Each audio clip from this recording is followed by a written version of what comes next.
Hi everyone, welcome to Knitting Noodles, and here is the long-awaited finishing of our purse.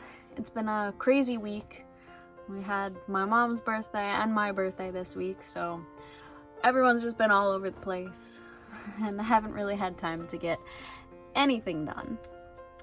So this is a little late, even though I promised otherwise. I forgot about the birthdays, but here is my delivery to you, a fresh video. So let's get into finishing the purse. Okay, all of my ends are woven in. Now we get to the good stuff. So I have my real big deal sewing box. I am going to take out a sewing needle. And perfect, it's already threaded with yellow. I'm gonna keep that. You could use white, doesn't really matter. I'm just gonna use yellow because there's yellow in my bag and it's already threaded with yellow. What I'm going to do is decide where I want my button to sit. So I'm gonna go with this button. Let me see where this lays. I want my button to be a little bit lower than the flap. We're gonna make the loop for the button separately. So we want the button to be a little bit lower than the flap because we're gonna make a little loop to attach to it. So right here is perfect for my button. Yeah, I'm gonna have to tie a knot.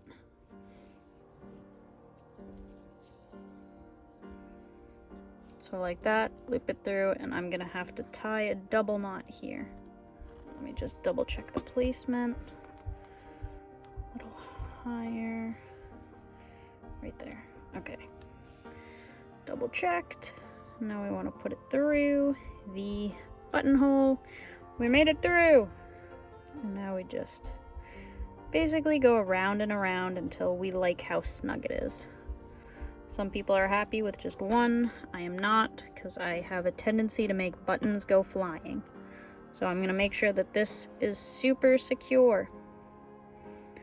Now for putting the button on, you could technically use yarn. It would be a little bit harder, especially if you have a smaller button, to make sure that the yarn fits through the buttonholes. So I recommend using thread just because it's going to be a little bit easier. Right, and then through the sides.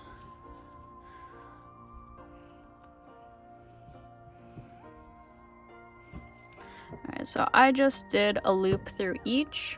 Oops. I'm not even showing the camera.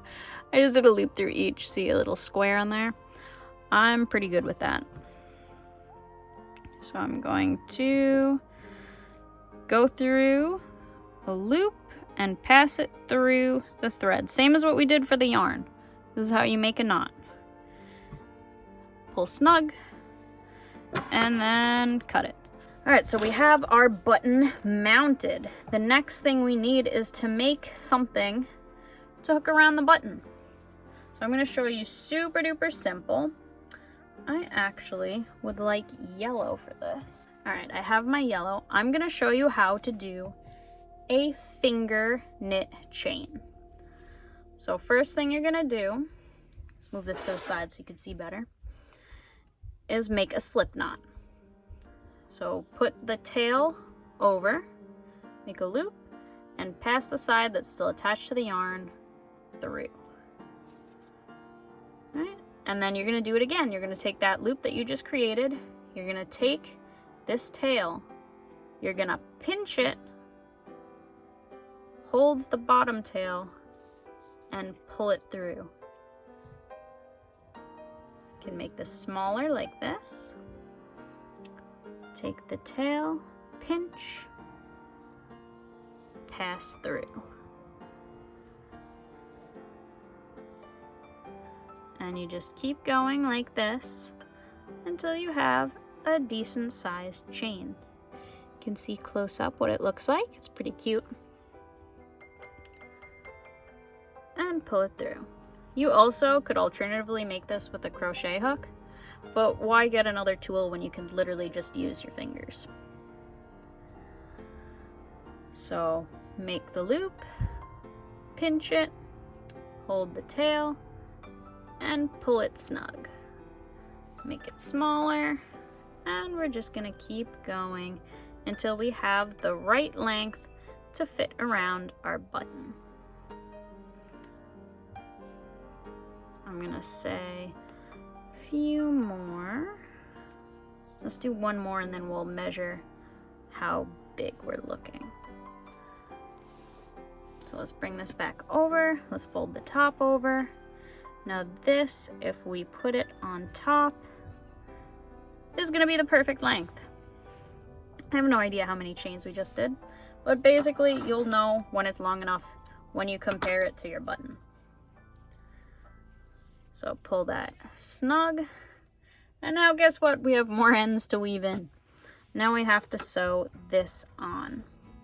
Now you don't want it too wide, because then it'll look weird.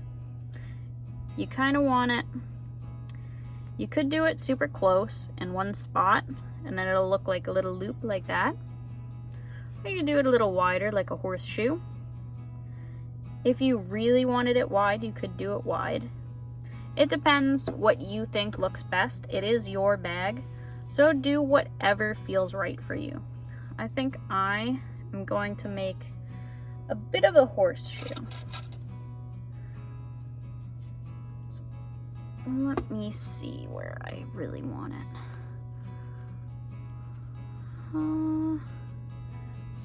Probably around there. So this side, I want to sew into here.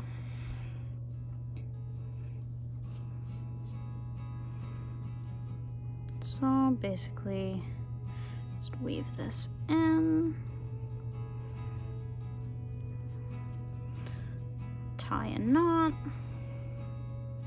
Now this, if you're using a different color, it is going to be harder for you to weave it in because you'll be able to see it. So what I am gonna do is I'm gonna tie 2 knots. So I already did one. I'm gonna do another one, nice and snug. And then I am going to maybe weave in just a little bit. And just make sure, yeah, you can see it on the other side. Perfect. All right, just like that. And then I'm going to cut it short. Kind of massage it so it's hidden in there, and take this and put it in my scrap mug. Now we still have the other side to do. Let's see how this is looking. Beautiful, like that. Now I want this not all the way close, but I do want it pretty close, so probably around here.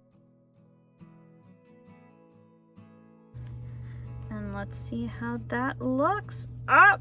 Perfect. It's a little loose. I'm cool with it. I'm cool with that. That looks pretty neat.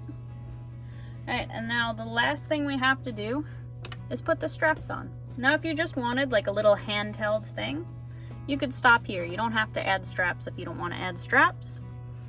But if you do, let's take out our ribbon. Okay, I have my ribbon here. Now potentially if you don't have ribbon, you could do the same thing that we did for the button loop. You would just need to make a lot longer of one. If you wanted it chunky and you didn't like how thick this was, you could double up on the yarn. So instead of just using one strand, you could fold it in half and use both. That's a possibility.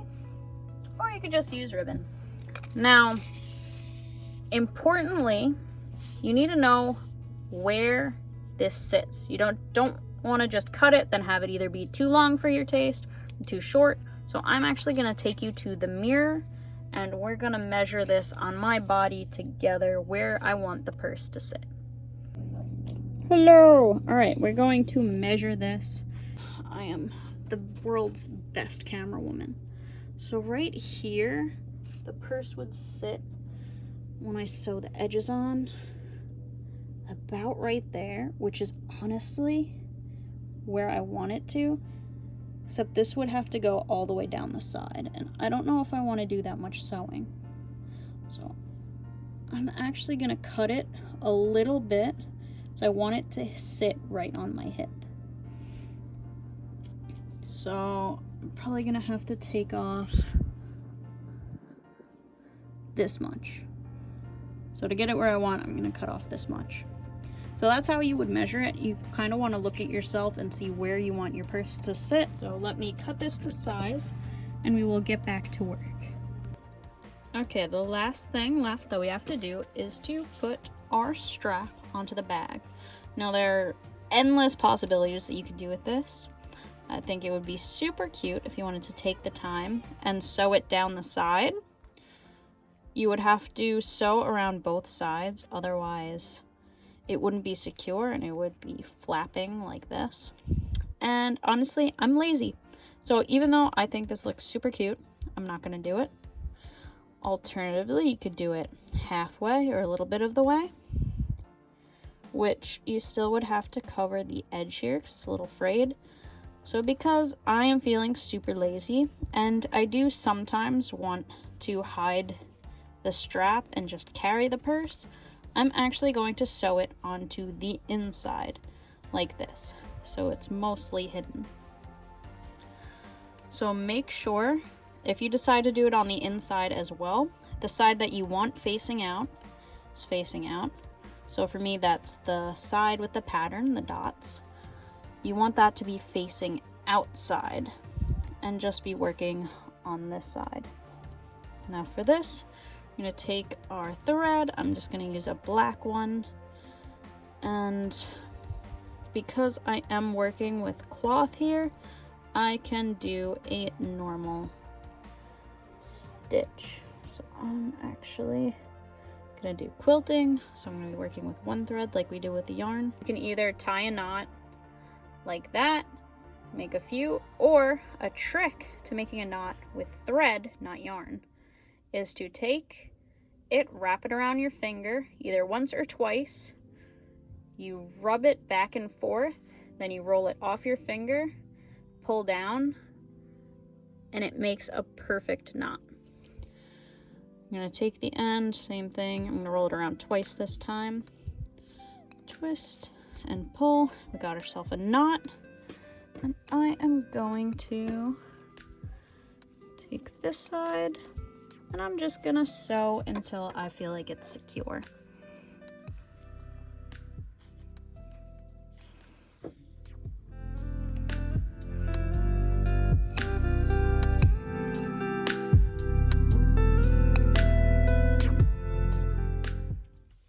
Alright, so I made it all the way around in a little square. I didn't want to go all the way up, so I wanted some flexibility there. So I'm going to do the same thing. I'm going to make sure I don't go all the way through so you don't see the stitch on the other side. So I'm going to do a little stitch here, and I am going to wrap the yarn, go through the loop or thread. We got a little tangled. It's okay, it's still a knot. And no one's going to see this side. So we're going to do another one. I'm going to loop this through. Make a knot. I just like doing two to make sure that it's secure. Then we're gonna cut that short, and we have one side secured. Now for the other side, you just want to make sure you pull it straight, make sure there's no twists. So grab on this side, run your fingers around so there's no twists, and then secure the other side facing out in the same manner, and I will come back with a finished product. Alright, so I've finished. This is my cute little finished project. I actually really like where it's sitting right now. It's pretty cute. It's kind of like a little phone bag, maybe coins, a credit card. It's not the biggest bag. You're not going to be able to fit a lot in here. But it's definitely a cute little accessory that I probably am going to use a little bit. Keep my phone, my wallet, maybe the car keys in there. Hopefully you can find a use for your bag. And I would love to see how they turned out. If you have a finished project and want to show me, pretty, please send it to my email. I'll put it down below so I can see how you did, and if you allow me, I will show it in a future video. I would always love to feature photos of the projects that you guys do. Alright, so there we have it, a cute finished purse. Ooh! And I will see you all next week for our next knitting video. Bye!